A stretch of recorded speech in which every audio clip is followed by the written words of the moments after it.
Senā skolas ēkas Lampas pagasta rītos iegūs otro elpu. Pēc vairāku gadu desmitu ilgu klusuma šeit atkal valda rosība. Rīta pusē vingrošanas nodarbība notiek pensionāriem un cilvēkiem ar invaliditāti.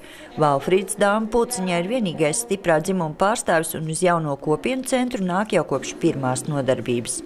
Vai tad jūtiet kādas pārmaiņas savā veselībā, savā mundrumā? Drusku jau ir, uzreiz jau nevar būt, tik tas laiks jau dikti maz ir pagājis. Tā kā pamazām jau kaut kas veidojās. Kad visi būs izvingrojušies, varēs doties uz virtuvi dzert tēju un izmēģināt kādu jaunu recepti. Pašreiz ikdienu centru apmeklē vairāk nekā 13 senioru, un katru nedēļu viņu pulciņam piebiedrojas vēl kāds. Pirmdien, trešdien, piekdien. Tad tās gaidītās dienas tagad? Jā. Kamēr nav dārziņa, mēs nezinām, ko darīs, kad būs dārziņa. Tad jau mums jau visiem dārziņi ir kā jau pensionāriem.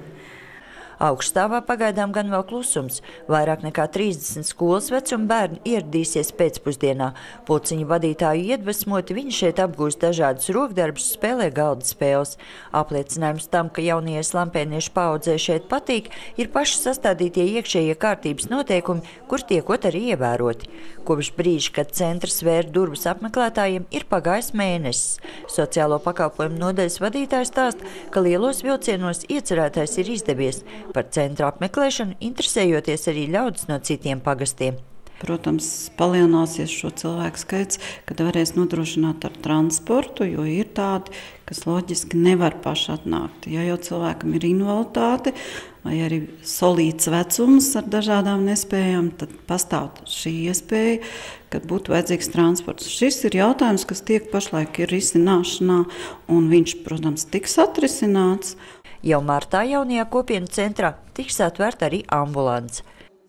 Sandra Leitāne, Andris Pāns, TV Spektrs.